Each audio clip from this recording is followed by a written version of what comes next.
नमस्कार मित्रों। आज के इस वीडियो में एक बार फिर से आप सभी का बहुत बहुत हार्दिक स्वागत है। हम आशा करते हैं कि आप सभी स्वस्थ होंगे, मस्त होंगे और अपनी तैयारी में व्यस्त होंगे।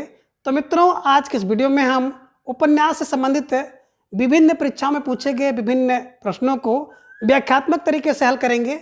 इसके साथ ही इन्हें ट्रिक की सहायता से याद करने का भी प्रयास करेंगे।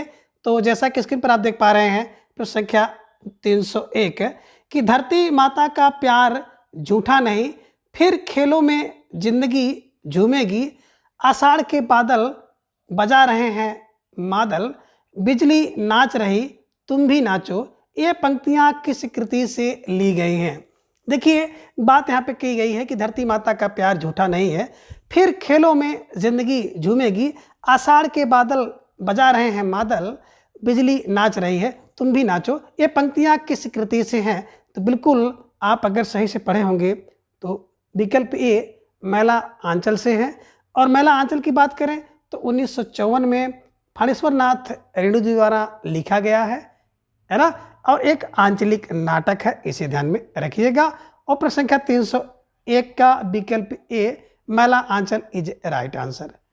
प्रश्न संख्या 302 है कि हिंदी में अंग्रेजी ढंग का पहला मौलिक उपन्यास किसे माना जाता है? तो कह रहे हैं कि हिंदी में, है ना, कि मौलिक उपन्यास किसे माना जाता है अंग्रेजी ढंग का? तो विकल्प डी परीक्षा गुरु इज राइट आंसर। परीक्षा गुरु की बात करें तो 1882 ईस्वी में लिखा गया, लाला श्री निवास जी द्वारा लिखा गया है। ठीक है, चलिए। प्रश्न संख्या 303 है कि गोदान के संदर्भ में कौन सा तथ्य गलत है? अब गोदान की बात करें तो बिल्कुल आप सही समझ रहे हैं। विकल्प ये कह रहे हैं कि गोदान महाजनी सभ्यता की गाथा है, तो बिल्कुल सही है। विकल्प बी है कि उपन्यास में मूलतः मालती की कथा है, ये गलत है। मूलतः मालती की कथा ही नहीं है, ठीक है ना, ये मानवीय त्रासदी का भास है, बिल्कुल सही है। और गोदान सामाजिक शोषण का लैंडस्केप है, तो बिल्कुल सही समझ रहे हैं। प्रश्न संख्या 303 की बात करें तो ये सी डी ये तीनों विकल्प सही हैं, लेकिन विकल्प बी की बात करें तो विकल्प बी गलत है। तो आप सही समझ रहे हैं। गोदान के विषय में क्या गलत है? विकल्प बी उपन्यास मूलतः मालती की कथा पर ही आधारित नहीं है ना, इसे ध्यान में रखिएगा। और प्रश्न संख्या 303 का विकल्प बी को सही करिएगा। ठीक है, चलिए आगे। प्रश्न संख्या 304 है कि मैला आंचल किस गांव की जीवन गाथा है? यानी कि मैला आंचल में किस गांव की जीवन गाथा का वर्णन किया गया है? तो हमने बताया था माँ से मैला, माँ से मेरी, मेरीगंज, मेरीगंज, इसे ध्यान में रखिएगा। और इस प्रश्न को एकदम बिल्कुल सही करिएगा। 1954 फणीश्वर नाथ रेणु जी ने इसको लिखा है और एक आंचलिक उपन्यास है, ठीक है ना। प्रशांत और कमला इसमें ध्यान में रखिएगा, बड़े प्रमुख पात्र हैं। प्रश्न संख्या 305 है कि गोदान का रचना काल? तो बिल्कुल बताया था हमने ना कि 36 यत्न करके गो का दान करो प्रेम से, प्रेमचंद जी का है। 36 फार 1935-36 इसमें दिया गया है। तो प्रश्न संख्या 305 का विकल्प ए इज राइट आंसर। प्रश्न संख्या 306 है कि ग्लोबल गांव के देवता किसकी कृति है? हम लोग इसकी चर्चा कर चुके हैं कि ग्लोबल गांव के देवता की बात करते हैं। तो विकल्प ए कौन है? रणेंद्र जी हैं, रणेंद्र, नरेंद्र, ठीक है ना। तो रणेंद्र कौन है? ग्लोबल गांव रणेंद्र, इसे ध्यान में रखिएगा। ग्लोबल गांव के देवता रणेंद्र है ना, इंद्र नहीं बल्कि रणेंद्र है, इसे ध्यान में रखिएगा। प्रश्न संख्या 307 है मैला आंचल में पुड़िया कि किसी गांव में रहकर डॉक्टर प्रशांत किस संबंध में रिसर्च करना चाहते थे, है ना। तो बिल्कुल आप सही समझ रहे हैं। कैंसर का, तपेदिक का, हृदय रोग का, या फिर विकल्प डी मलेरिया और काला आजार ज्वर का? तो बिल्कुल सही समझ रहे हैं। विकल्प डी मलेरिया और काला ज्वर का, है ना, रिसर्च करने के लिए डॉक्टर प्रशांत जो है पुड़िया के मेरी गांव में आए थे। ठीक है, तो प्रश्न संख्या 307 का विकल्प डी इज राइट आंसर। प्रश्न संख्या 308 है कि 19वीं सदी के नवजागरण के दौरान किस लेखक का हिंदी गद्य के विकास में योगदान नहीं रहा, है ना। इनमें कौन सा लेखक है जिनका गद्य में योगदान नहीं रहा? 308 प्रश्न की बात करें तो बिल्कुल आप सही समझ रहे हैं। विकल्प ये भीष्म साहनी का नहीं था। ये 19वीं जागरण के दौरान भीष्म साहनी का योगदान नहीं रहा, क्योंकि ये 20वीं सदी के लेखक हैं, इसे ध्यान में रखिएगा।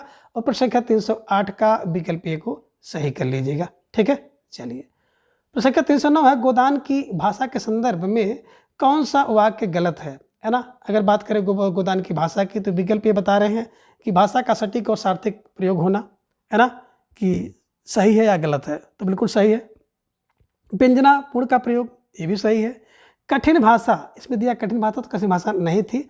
है ना। विकल्प डी सरल बोलचाल की भाषा थी, ये भी सही है। तो बिल्कुल विकल्प ए बी डी सही है। लेकिन विकल्प सी की बात करें, गोदान की भाषा के संदर्भ में कठिन भाषा है, ये विकल्प गलत है। तो प्रश्न संख्या 309 का विकल्प सी इज ए राइट आंसर। ठीक है, चलिए अगला प्रश्न है 310 है कि यथार्थवादी उपन्यासों, यहाँ पे देखिए, यथार्थवादी उपन्यासों में किस दृष्टि की प्रधानता रहती है। जो यथार्थवादी उपन्यास है उसमें किस दृष्टि की प्रधानता रहेगी। तो विकल्प सी वस्तु केंद्रित, इसे ध्यान में रखिएगा, है ना। जितने भी उपन्यास हैं, अगर यथार्थवादी उपन्यास हैं तो उनकी दृष्टि की प्रधानता जो है वस्तु केंद्रित होती है। तो प्रश्न संख्या 310 का विकल्प सी इज राइट आंसर। प्रश्न संख्या 311 है कि महाराज घर में ना गाय है, ना बछिया है, ना पैसा, यही पैसे हैं, यही उनका गोदान है। तो गोदान में यह कथन किसका है। बिल्कुल प्रश्न संख्या 311 की बात करते हैं तो बिल्कुल विकल्प सी, है ना। आप एक तरह से कह सकते हैं गोदान की नायिका धनिया का कथन है। ठीक है ना, कि महाराज इस घर में ना गाय है, ना बछिया है, ना पैसा है, यही पैसे हैं, यही उनका गोदान है। ठीक है, इसे ध्यान में रखिएगा। ठीक है ना। गोदान की बात करें प्रेमचंद जी का 1936 में 36 रत्न करके गोद का दान करो। ठीक है, चलिए प्रश्न संख्या 312 है कि महिला आंचल में कमली का डॉक्टर प्रशांत से क्या संबंध था, है ना, इसे ध्यान में रखना है। तो बिल्कुल आप सही समझ रहे हैं कि डॉक्टर प्रशांत जी कमली का इलाज करते हैं और बाद में उनकी प्रेमिका बन जाती है, प्रेम हो जाता है। तो प्रश्न संख्या 312 का विकल्प ये प्रेमिका इज राइट आंसर, इसे ध्यान में रखिएगा। ठीक है, आगे प्रश्न संख्या 313 है कि मैला आंचल किस श्रेणी का उपन्यास है। बिल्कुल आंचलिक है, इसे ध्यान में रखिएगा। 1954 में रेणु जी ने इसे लिखा है। ठीक है, चलिए प्रश्न संख्या 314 है कि हिंदी कहानी में यथार्थवादी परंपरा की नींव किसने डाली। हिंदी कहानी में यथार्थवादी परंपरा की नींव की बात करते हैं तो किसने डाली है। बिल्कुल विकल्प B Premchand is right answer. ठीक है, चलिए प्रश्न संख्या 315 है कि भारत के विभाजन की मार्मिक पीड़ा को व्यक्त करने वाला उपन्यास कौन है। भारत के विभाजन की मार्मिक पीड़ा को व्यक्त करने वाला इनमें कौन सा उपन्यास है।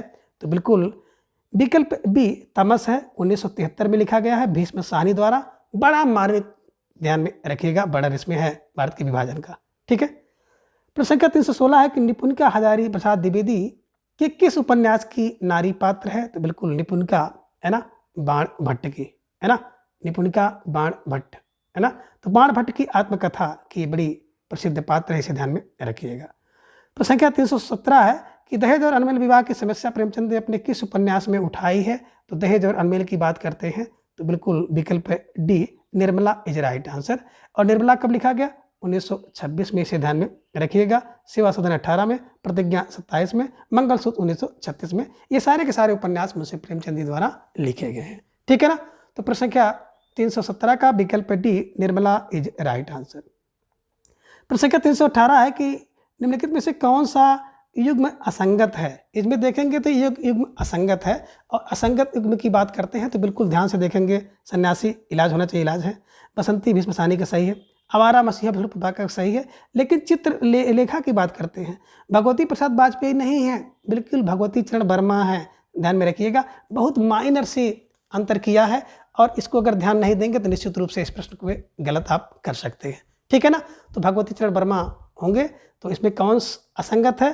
तो प्रश्न संख्या 318 का विकल्प डी इज राइट आंसर। ठीक है, चलिए प्रश्न संख्या 319 है कि मृणाल किस उपन्यास की स्त्री चरित्र का नाम है। तो बिल्कुल आप सही समझ रहे हैं। प्रश्न संख्या 319 का विकल्प सी त्यागपत्र। त्यागपत्र की बात करते हैं तो त्यागपत्र जैनेन्द्र द्वारा लिखा गया, 1937 में है। तीनों एक साथ त्यागपत्र देते हैं, इसे ध्यान में रखिएगा। और मृणाल प्रमुख पात्र है, इसे ध्यान में रखना है। प्रश्न संख्या 320 है अपने अपने अजनबी साहित्य किस विधा की रचना है। तो बिल्कुल अपने अपने अजनबी, है ना, कब 61 वर्ष में अपने अपने व्यक्ति भी अजनबी हो जाते हैं, 60 वर्ष में अपने अपने व्यक्ति अजनबी हो जाते हैं, आगे लोग भी अजनबी हो जाते हैं। आगे जी का उपन्यास है, इसे ध्यान में रखना है। और प्रश्न संख्या 320 को सही करना है। प्रश्न संख्या 321 है नौकर की कमीज, एकदम बिल्कुल उपन्यास है, किसका है, विनोद। विनोद क्या करते हैं, नौकर को कमीज ला के देते हैं, इसे दिमाग में रख लीजिएगा। ठीक है ना। और इनका एक और अभी आपने उपन्यास देखा था, है ना, कि विनोद जी का, है ना, कौन, दीवारों में खिड़की। ठीक है, चलिए प्रश्न संख्या 322 है कि यशपाल द्वारा रचित निम्नलिखित में से कौन सा उपन्यास भारत में विभाजन की त्रासदी पर आधारित है। यशपाल का कौन सा नाटक है जो कि विभाजन की त्रासदी पे है? इसको आप लोग पढ़े होंगे, है ना, झूठा सच। यशपाल का झूठा सच, है ना, 1958 और दूसरा भाग 1960 में। इसे ध्यान में रखिएगा और प्रश्न संख्या 322 का विकल्प डी को सही कर लीजिएगा। आगे प्रश्न संख्या 323 है कि निम्नलिखित में से किस रचना के पृष्ठभूमि मछुआरा जीवन है ना? तो किस उपन्यास की बात करते हैं पृष्ठभूमि मछुआरा जीवन पे है? तो प्रश्न संख्या 323 को देखेंगे, सागर लहरे और मनुष्य, है ना, सागर लहरे और मनुष्य की बात करते हैं, तो इसमें मछुआरा के पृष्ठभूमि की जीवनी पर लिखा गया। ठीक है।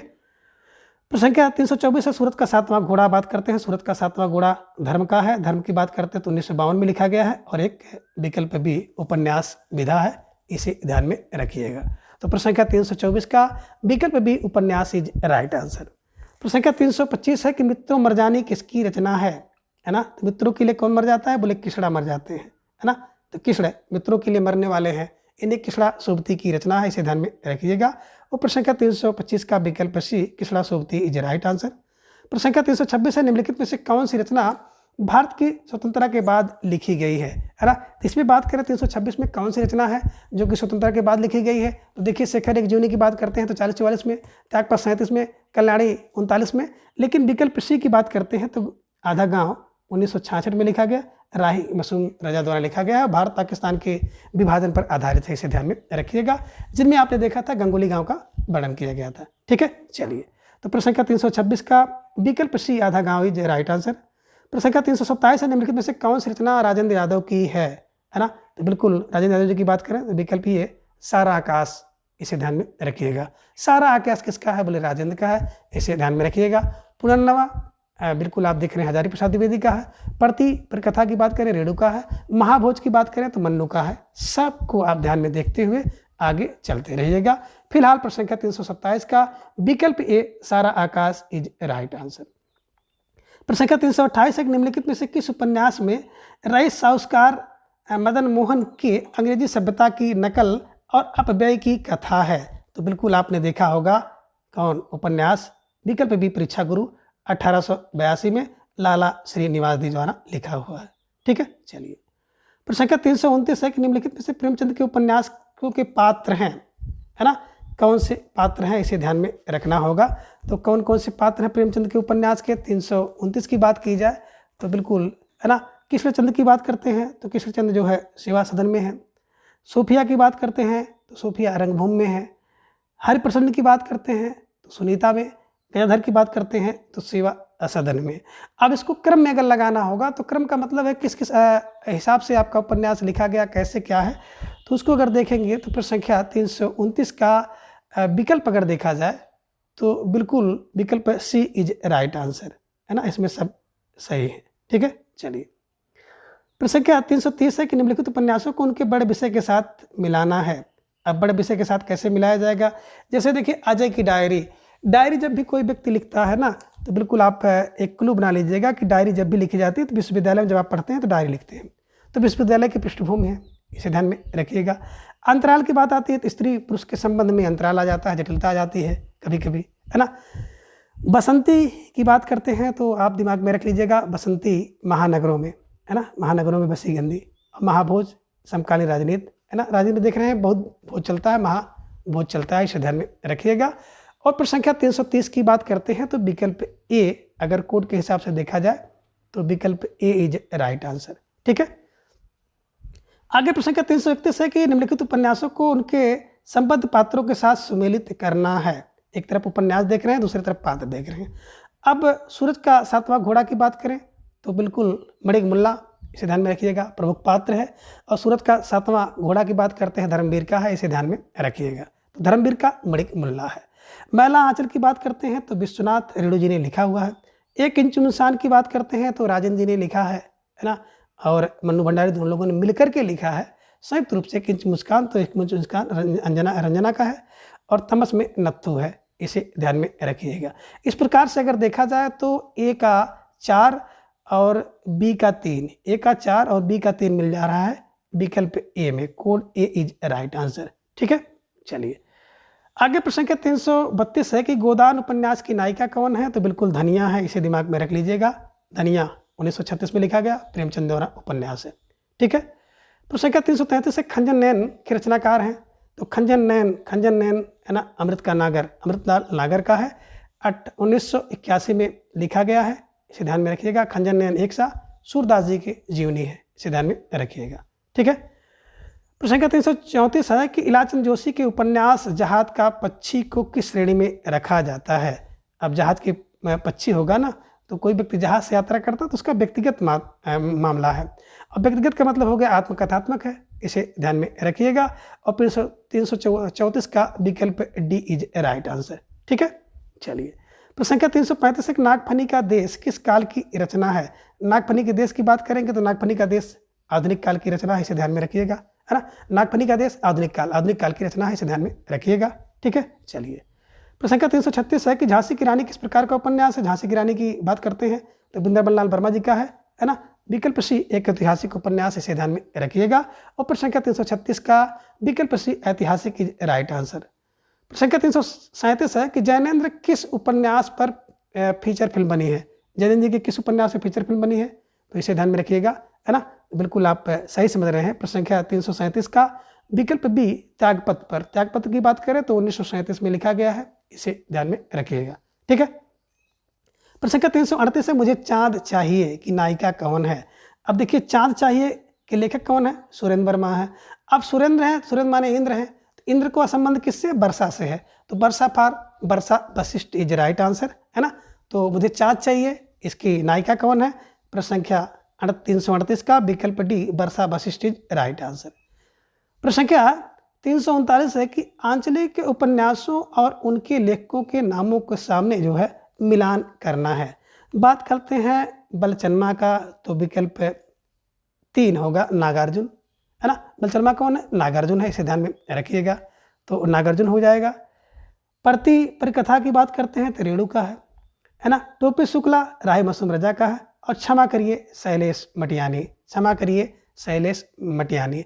और इस प्रकार से अगर देखेंगे तो आप कोड के हिसाब से, है ना, कौन सा विकल्प सही होगा, तो विकल्प ए इज राइट आंसर, इसे ध्यान में रखिएगा। आगे बात करते हैं 340 की निर्मला किसका उपन्यास है, तो निर्मला बिल्कुल प्रेमचंद का है, ध्यान में रखिएगा। 1926 में लिखा गया है। विधवा विभाग तलाक इसकी समस्या का वर्णन इसमें। ठीक है। चलिए प्रश्न संख्या 341 है कि आचार्य रामचंद्र शुक्ल के अनुसार हिंदी का पहला उपन्यास, विकल्प ए परीक्षा गुरु 1882 में लाला श्री निवास द्वारा लिखा गया है। ठीक है। चलिए इसे ध्यान में रखेंगे। और प्रश्न संख्या 341 का विकल्प बी, है ना, विकल्प ए परीक्षा गुरु को सही करेंगे। ठीक है। चलिए आगे प्रश्न संख्या 342 है कि गोबर प्रेमचंद के किस उपन्यास का पात्र है, तो बिल्कुल आप सही समझ रहे हैं। गोबर की बात करते हैं तो गोबर गोदान का है ना। गो से गोबर निकलता है, और गोबर ध्यान में रखिएगा। गोबर गोदान 1936 में किसने, प्रेमचंद जी ने लिखा है। प्रश्न संख्या आगे है 343 निपुणिका आचार्य हजारी प्रसाद द्विवेदी जी के किस उपन्यास की, है ना, स्त्री पात्र है। निपुणिका की बात करते हैं तो निपुणिका बाणभट्ट की आत्मकथा, निपुणिका बाणभट्ट की आत्मकथा की पात्र, इसे ध्यान में रखिएगा। और प्रश्न संख्या 343 का विकल्प डी को सही करिएगा।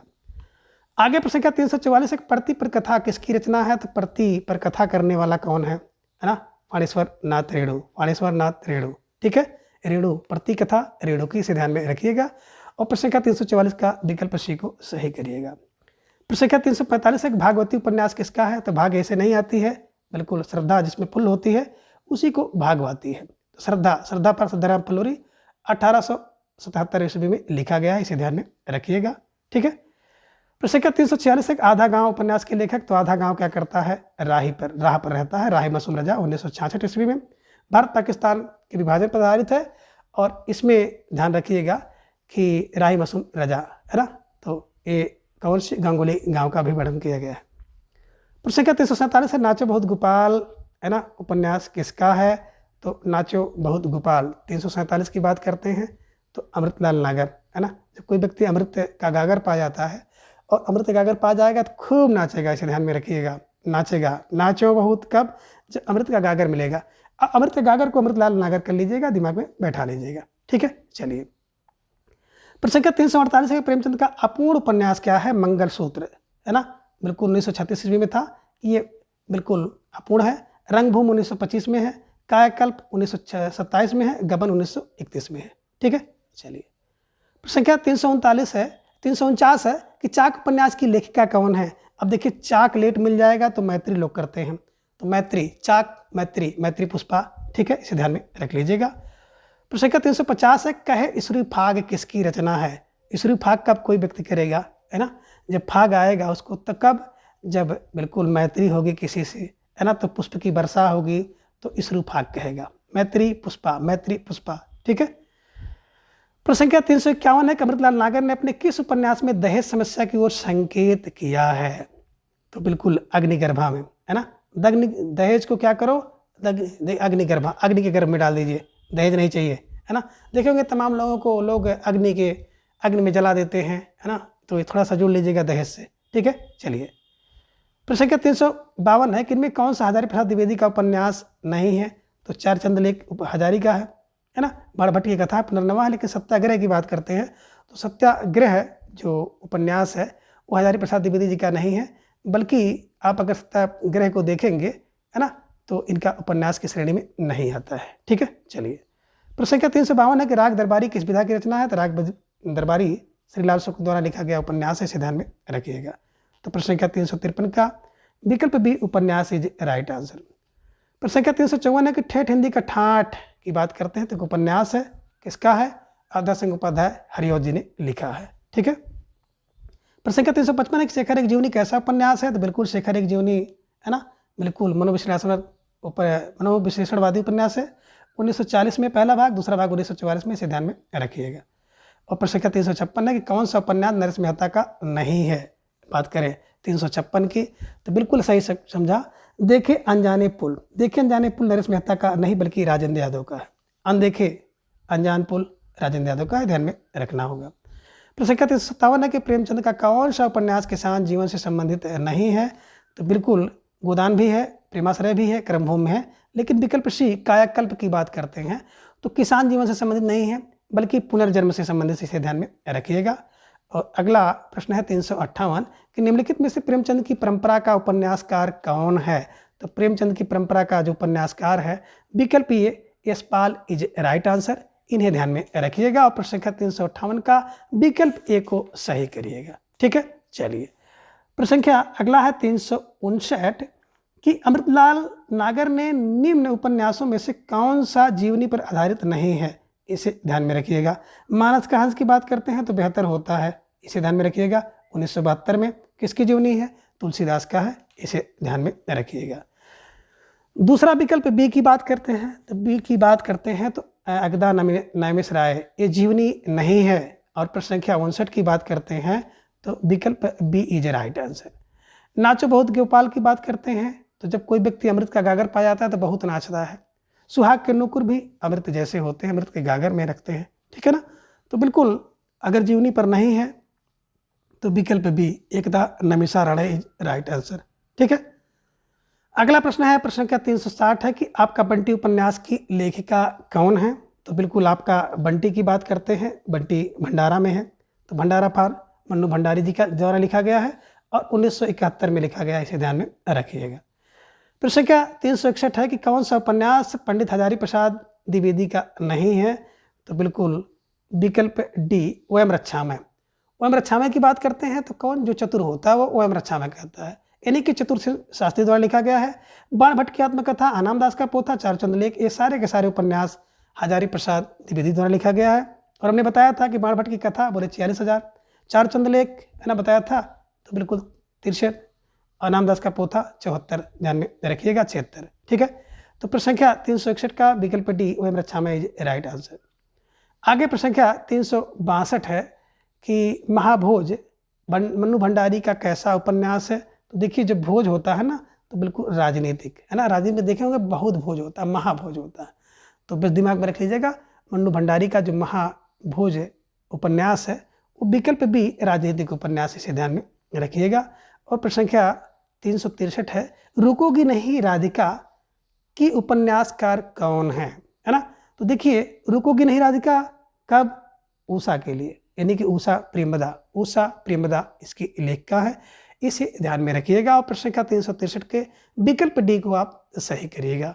तो मित्रों इस प्रकार से आप इन सभी प्रश्नों को आसानी से हल कर सकते हैं और जो टेक्निकल चीज़ें हैं उसे भी ट्रिक की सहायता से आप याद कर सकते हैं। वीडियो देखने के बाद आपको कैसा लगा, प्लीज़ अपनी प्रतिक्रिया कमेंट बॉक्स में ज़रूर दर्ज करें और अगर आपको लाभ पहुंच रहा है तो निश्चित रूप से चैनल को सब्सक्राइब करके हमारे साथ जुड़ जाएं और अपनी तैयारी को बूस्ट करें। तो आज के इस वीडियो में बस इतना। अगली वीडियो में फिर हम इसी तरह से कुछ नए प्रश्नों के साथ उपस्थित होंगे। तब तक के लिए धन्यवाद, नमस्कार, बाय।